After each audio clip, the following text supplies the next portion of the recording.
જામનગર જિલ્લા પોલીસ વડા પ્રેમસુખ ડેલુ દ્વારા પોલીસ અધિક્ષકની કચેરી ખાતે સાયબર ક્રાઇમની કામગીરી સંદર્ભે પ્રેસ કોન્ફરન્સ યોજવામાં આવી હતી, જેમાં જિલ્લાની સાયબર ક્રાઇમ અંગેની કામગીરી જેવી કે લોકોના સાયબર ક્રાઇમમાં બ્લોક કરાયેલા નાણાં, સાયબર અવેરનેસ, નાણાં પરત કરાવવા જેવી પ્રજાલક્ષી કરવામાં આવતી કામગીરી બાબતે તેમજ સાયબર ક્રાઇમ બાબતે જાગૃતતા આવે તે માટે માહિતી આપવામાં આવી હતી। જિલ્લાના નાગરિકોને ઓનલાઈન ફ્રોડથી બચવા માટે અને જનજાગૃતિ માટે આ વર્ષે 19 જેટલા સેમિનાર યોજવામાં આવ્યા હતા। લોકોને સાયબર ફ્રોડ અંગેની જાણકારી અને માહિતી મળે તે પ્રમાણેની તાલીમ પણ આપવામાં આવી રહી છે। જિલ્લા પોલીસના સાયબર પોલીસ સ્ટેશનની કામગીરીના સંબંધિત આજની જે આ પ્રેસ કોન્ફરન્સ છે, અને હું સૌથી પહેલા જે સાયબર ક્રાઇમ પોલીસ સ્ટેશન છે આના પીઆઈ રાઠોડ અને આખા સ્ટાફને હું ધન્યવાદ આપું છું કે એ સારી રીતે અને બહુ સરસ કામગીરી જામનગર સાયબર પોલીસ સ્ટેશન કરી રહ્યો છે। આ વર્ષની અત્યાર સુધીની આપણે જનવરીથી જૂન સુધીની આપણે ટોટલ જે સાયબર પોલીસ સ્ટેશન પાસે જે શિકાયત આવી છે બીજી બધી વસ્તુથી લગભગ 11 કરોડની આસપાસની જે રકમ છે આ વિભિન્ન જે અમારી પાસે અરજી આવેલી છે અમે ગયેલી છે। આમાંથી જે 11 કરોડની જે રકમ છે આમાંથી અત્યારે જે લિયન જે એમાઉન્ટ છે આમાંથી 4 કરોડની આસપાસની જે રકમ છે આ સાયબર ક્રાઇમ જે પોલીસ સ્ટેશન છે આ જે અલગ અલગ જે એકાઉન્ટ છે આ એકાઉન્ટમાં સીઝ કરેલી છે। આમાંથી લગભગ 2 કરોડની આસપાસની જે રકમ છે આ પરત નો જે પ્રોસેસ છે वो ચાલુ છે અને લગભગ 4 લાખની આસપાસની જે રકમ છે આ પરત અપાવી દીધી છે। આ વર્ષે જે સાયબર ક્રાઇમ પોલીસ સ્ટેશનમાં જોવા જાય તો અત્યાર સુધી લગભગ 75 લાખની આસપાસની જે રકમ છે આ ગઈ છે। આમાંથી લગભગ 31 લાખની આસપાસની રકમ જે છે આ પોલીસ એકાઉન્ટમાં ફ્રીઝ કરાવી દીધી છે। અને અલગ અલગ જે સાયબર ક્રાઇમ અલગ અલગ ટાઈપના સાયબર ક્રાઇમ હોય છે આ સાયબર ક્રાઇમ રિલેટેડ ઘણા બધા સેમિનારનો અમે જાતેથી અને અમારા સાયબર પોલીસ સ્ટેશન રેગ્યુલર કરીએ છીએ। જે રીતે આપણા જે સેન્ટ્રલ ઓર્ગેનાઇઝેશન છે ઘણા બધા આમાંથી પણ ડિમાન્ડ આવે છે, જે રીતે આપણે એરફોર્સ છે, નેવી છે, બીજી જે ઘણી બધી સ્કૂલો છે અને ઘણા બધા જે રીતે આપણે એસોસિએશન છે આ બધી જગ્યાએ અમે લોકો સાયબર ક્રાઇમ રિલેટેડ સેમિનારનું પણ આયોજન કરીએ છીએ। અને આ જે અમે લગભગ આ વર્ષે અત્યાર સુધી 19ના આસપાસ સેમિનાર ટોટલ થયા છે, જેમાં ઘણા બધા લોકો આનો સેમિનારનો લાભ લીધો છે। અને ઘણા ટાઈપના જે ગુના અત્યારે જે આપણે ઓનલાઈન લોકોને અરેસ્ટ કરી લે, ઘણા બધા હું સીબીઆઈથી બોલું છું, તમારા નામથી પાર્સલ આવ્યો છે અને પાર્સલમાં ડ્રગ્સ છે અને તમારો જે છોકરો છે वो બહાર ભણે છે તો અત્યારે જે ક્રાઇમમાં ફસાઈ ગયો છે, એવા કરીને આપને વિડીયો કોલ કરીને અને આને ઓનલાઈન અરેસ્ટ પણ ઘણા લોકોને એવી રીતે કરીએ છીએ।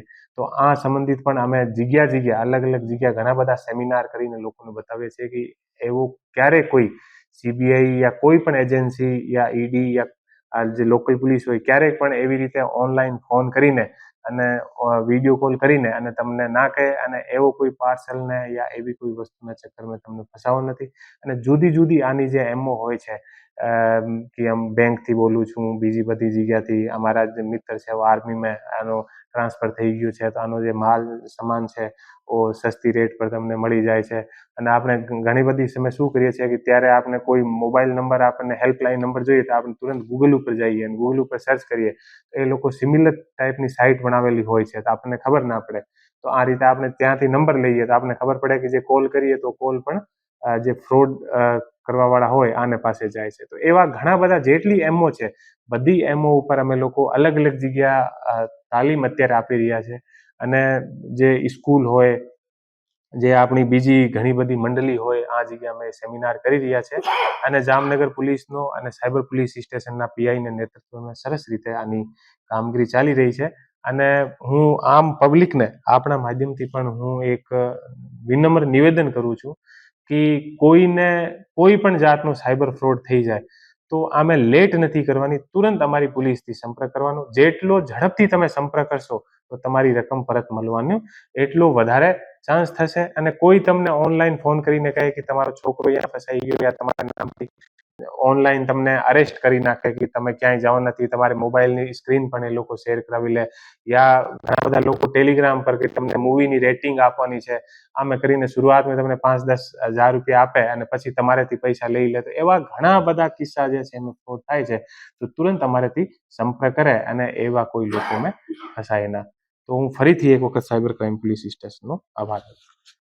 હું આપને કહેવા માંગુ છું કે અમને બહુ સરસ રીતે દરેક જે બેંક છે, બધાના નોડલ ઓફિસર, અને અમે જ્યારે પણ મેલ કરીએ તો તુરંત અમે લોકોને આનો રિપ્લાય મળે છે. એટલા માટે હું કહું છું કે સાયબરના જે પણ ગુના હોય તો અમે તુરંત અમારાથી કોઈ સંપર્ક કરે તો અમારી જે કાર્યવાહી છે આ તુરંત.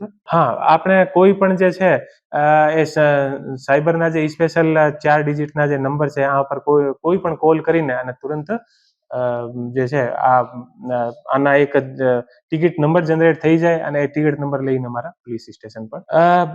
આની એમઓ દરેક સમય બદલતી રહે છે. જ્યારે અત્યારે ફોન કરે કોઈ પેન્શન વાળાને અને પેન્શન વાળાને કહે કે તમારા પેન્શન અત્યારે બંધ થવાની છે અને તમે કેવાયસી કરાવી લો, એવી રીતે કરીને અને આની બધી ઓટીપી બધી લઈ લે, આના એકાઉન્ટ ખાલી કરી દે. જે રીતે મેં બતાવ્યું ટેલિગ્રામ પર કે બિટકોઈન યા બીજા કોઈ કે તમે મૂવીને રેટિંગ આપો અને તમે શરૂઆતમાં 5-10 હજાર રૂપિયા આપે અને પછી તમને કહે કે અત્યારે તમને એટલા રૂપિયા આપવા પડશે અને એ તમારા પરત આવી જશે, એવી કરીને 30-35 લાખ રૂપિયા, કરોડ રૂપિયા સુધી ટેલિગ્રામ પર બિટકોઈનના નામથી યા મૂવીને રેટિંગ યા બીજી કોઈ વસ્તુને રેટિંગ આપવાનો. પછી મેં જે રીતે તમને કીધું કે તમારા નામથી પાર્સલ આવ્યો છે, એના પાર્સલ મેં, હું CBI થી બોલું છું, એનો પાર્સલ અમે લોકો જપ્ત કર્યો છે અને આ પાર્સલમાં ડ્રગ્સ છે તો તમે એટલા પૈસા આપી દો. યા કે તમારો છોકરો બહાર છે અને આને ખબર હોય, બધા સોશિયલ મીડિયા પર એ લોકો સોશિયલ એન્જિનિયરિંગ કરતા હોય, જોતા હોય કે ભાઈ કોણનો શું. આપણે ઘણી વખત કહીએ કે હું બહાર ગયો છું, હું બિઝનેસમાં, બીજું આ બધી વસ્તુ જોઈને પછી ફોન કરે અને અમે બધી એવી ડ્રેસ, પોલીસની ડ્રેસ પહેરેલી હોય છે, બધું આપણે એવો સેટઅપ બનાવેલો હોય તો આમ આદમીને એવું લાગે કે હા આ પોલીસ સાચી છે અને અમને ફોન કર્યો છે અને એવું.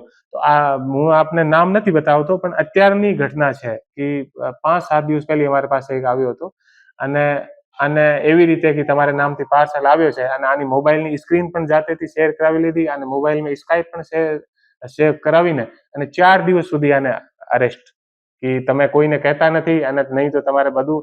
અને આથી ટોટલ લગભગ 50 લાખની આસપાસ રૂપિયા જે છે એ ઓનલાઈન માંથી કરાવી લીધા. તો એવી રીતે, તો એટલા માટે એ ઘણા બધા ટાઈપની, પછી કે મારો મિત્ર છે આમે આર્મીમાં હતો, આનો ટ્રાન્સફર થઈ ગયો તો આનો જે સામાન છે એ સસ્તો વેચે છે. તો મારો ફ્રેન્ડ છે તો એ online FB ID, Instagram ID એવી ઘણી